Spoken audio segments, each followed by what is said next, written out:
বন্ধুরা, আজকে আমি একটু গুড় আম বানাবো। তার জন্য আমি বেশ কিছু আম নিয়ে নিয়েছি। আমগুলোকে কেটে একটু জল ঝরিয়ে রোদ্দুরে দিলাম। এরপরে আমি একটু নুন হলুদ মাখিয়ে এই আমগুলোকে এই থালার মধ্যে রোদ্দুরে দেবো। তো আমি একটুখানি দেখছো নুন হলুদ মাখিয়ে আমগুলোকে রোদ্দুরে দিয়ে দিচ্ছি। এটা বেশ টানা একটু রোদ্দুর খালে রোদ্দুরে পাবে। তারপর আমি এটাকে আবার রান্নায় নিয়ে যাব। ততক্ষণে একটু রোদ্দুর খাও।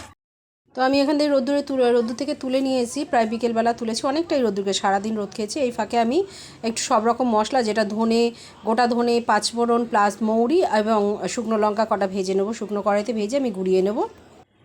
তো আমি কড়াইতে তেল দিয়ে দিয়েছি। এখন আমি পাঁচফোড়ন আর লঙ্কা দিয়ে দিলাম, একটা লঙ্কা।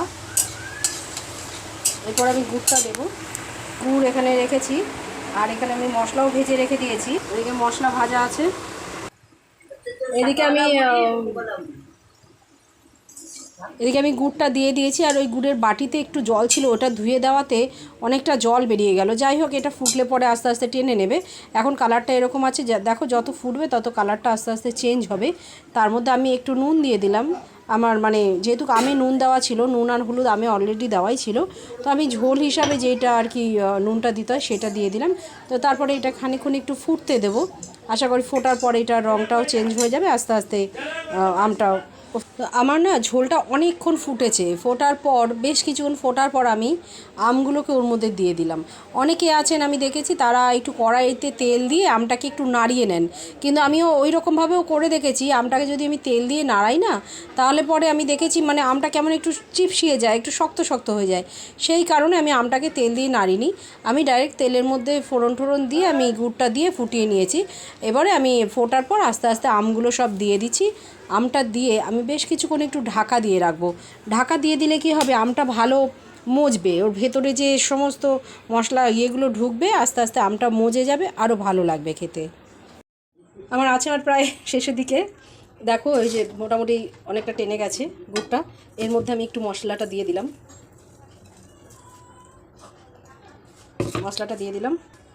এবার আমি এটাকে ভালো করে একটু নাড়িয়ে নেব, যেন মশলাটা সব দিকে ঠিকঠাকভাবে মিশে যায়। তো মশলাটা আমি দিয়ে দিয়েছি। এটা আঁচটা একটু জোরে করে দেবো, যেন একটু খুব ভালোভাবে ফোটে। এটা ফুটে গেলে আমি নামিয়ে ঠান্ডা করে আবার দেখাচ্ছি তোমাদের। মোটামুটি আমার আচার কমপ্লিট। আচার বলা যায় না, এটাকে গুড় আম। তো এটা আমার হয়ে গেছে। একটু ঝোল আছে, এটা আশা করি শুকিয়ে গেলে এটা টেনে যাবে। এই জন্য আমি আর বেশি ফোটাবো না। আমি এবার গ্যাসটা বন্ধ করে দিলাম। কিছুক্ষণ ঢাকা দিয়ে রাখবো। ঠান্ডা হয়ে গেলে আমি যদি পারি কোনো একটা জারে ঢুকিয়ে রাখবো, কারণ আমার জায়গা ছোটো বলে তাই, নত লম্বাভাবে। দেখো আচারটা বেশ ভালোই হয়েছে, আশা করি খেতেও ভালো হবে। আমি একটু মুখে দিয়েছিলাম, আপনার ভীষণ টক, যার জন্য আমার 650 থেকে 700 গ্রাম গুড় এখানে দিতে হয়েছে।